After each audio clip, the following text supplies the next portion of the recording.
শক্তিশালী একজন নবী ছিল। উনি মালাকুল মাউতকে বলেছিলেন, মালাকুল মাউত, আমার মৃত্যুর সামান্য কিছু আগে আমারে বইলো, আমার একটা কাজ আছে। মালাকুল মাউত মৃত্যুর কিছু সময় আগে এসে বলল, সুলাইমান, সময় শেষ, অল্প কিছু সময় বাকি, কি করবেন করেন।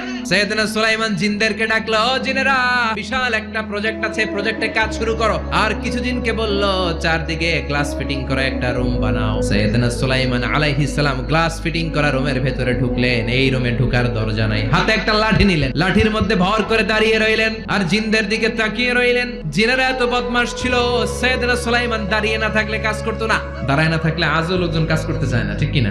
সুলাইমান আলাইহিস সালাম লাঠির মধ্যে ভর দিয়ে দাঁড়িয়ে রইলেন আর বললেন, কাজ করো। জিনেরাও কাজ শুরু করলো। ওদিকে মালাকুল মাউত এসে বলল, সুলাইমান, সময় তো শেষ। সুলাইমান বলে, সমস্যা নাই, রূহ কবজ করো।